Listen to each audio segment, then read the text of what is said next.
Kiema Nekabori Abzeta. Je suis journaliste présentatrice à Savane TV.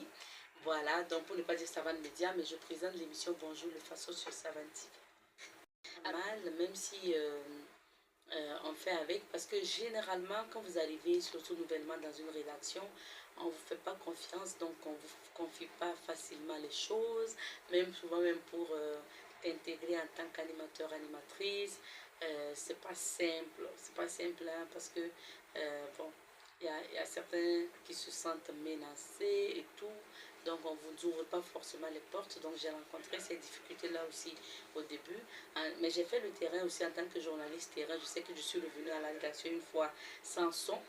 Par exemple, je suis allée faire un meeting en 2015 et quand le meeting là, en tant que débutant, je suis arrivée, je n'avais pas déposé mon dictaphone qui est l'enregistreur là au niveau donc du podium, du pupitre du moins pour l'enregistrement. Et quand l'autorité est arrivée, la sécurité m'a dit, vu que l'autorité est déjà installée et est au niveau du pupitre, moi je ne peux plus aller déposer mon dictaphone. Ce jour-là, je suis revenue, malheureusement sans son. Au niveau de ma rédaction, il a fallu que je dise d'autres articles pour faire le résumé. Donc ça aussi, ça a été un problème aussi que j'ai rencontré. Et aujourd'hui que je fais la télé, c'est encore aussi un peu plus de difficulté parce que à la télé, il faudrait être toujours coquette, bien coiffée, bien maquillée, bien sapée, changer les tenues régulièrement. Et on sait aussi que dans notre métier, bon, on ne sait pas tous les normes hein, qu'on respecte. C'est pas tout qu'on respecte, donc ça veut dire que vous n'avez pas forcément de dotation pour dotation mensuelle pour la tenue, pour les coiffures. Vous êtes obligé de piocher dans votre salaire pour vous coiffer, pour vous maquiller, pour être belle.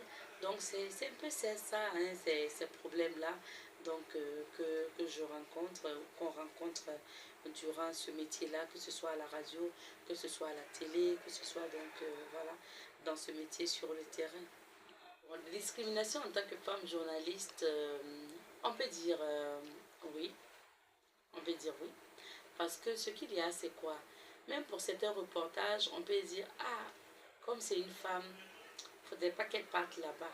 Par exemple, vous devrez aller sur le terrain, si vous devrez aller couvrir les activités, par exemple, de sheik ou je ne sais pas, donc par exemple à la mosquée et tout, on fera attention, ou de chef coutumier souvent, on fera attention et puis on se dira, bon, faut pas envoyer la femme, c'est mieux d'envoyer un homme parce que là, bon, l'homme va se sentir à l'aise, ou sinon les organisateurs vont se sentir à l'aise avec un homme. Donc moi je pense que c'est une sorte de discrimination aussi, hein, le fait de confier toujours certaines tâches-là aux hommes.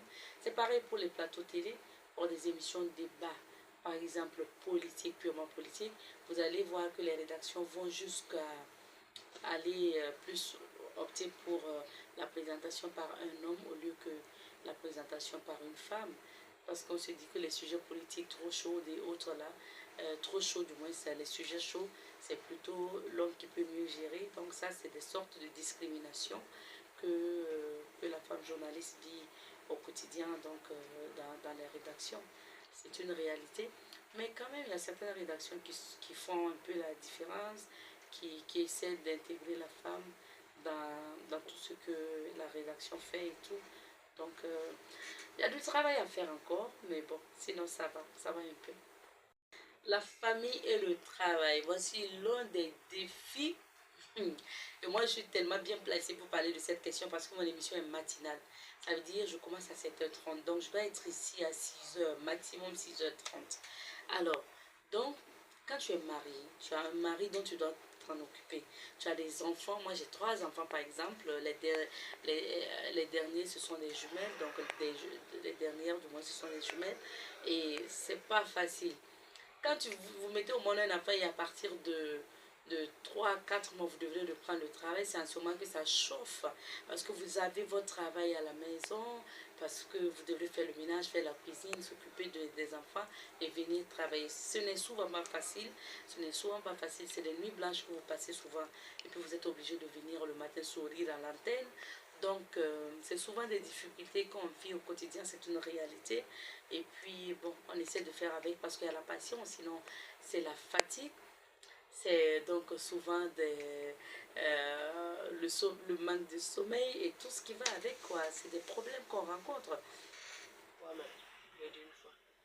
Surtout lors des manifestations, ou quand tu vas poser des questions, quelqu'un peut te demander qu'est-ce qui prouve que toi tu es journaliste? Ou on n'apprécie pas le travail, en fait. La personne dit, est-ce que tu pourras faire ça? Je me dis, si c'était un homme, la personne n'allait pas agir de la sorte, peut-être parce que je suis une femme que la personne dit ça. Mais toujours est-il qu'à la fin, quand le reportage sort et que tu reçois un coup de fil de la part de la personne qui dit ah, le moment, j'ai suivi, je ne savais pas que tu pouvais faire ça, c'est satisfaisant. Mais il y a une autre partie aussi qui est du fait que certaines personnes disent oh non, tu ne peux pas me dire ça, tu ne peux pas me dire de faire ça parce que j'ai une femme comme toi à la maison. Bon, il m'arrive de dire à certaines personnes oui, tu as une femme à la maison, elle peut être mieux que moi, elle peut être moins que moi, mais c'est pas moi. Que ce soit entre collègues ou les supérieurs, souvent quand on critique ton travail, c'est pas ta personne qu'on critique en fait. Il y a ça que nous les femmes on trouve mal. Je sais pas si les hommes aussi ils ont cette vision, ils voient les choses de la même manière. Quand on te critique, souvent tu te dis c'est parce que je suis une femme, c'est parce que c'est moi qu'on dit ça. Toi, non, c'est pas ta personne on critique, en fait, c'est le boulot que tu fais. Et quand on critique aussi, c'est pour que tu donnes le meilleur de toi-même, pour que les téléspectateurs qui vont t'écouter ou qui vont te suivre là, qui ne sentent pas que c'est de l'amateurisme, des erreurs que tu pouvais éviter, en fait.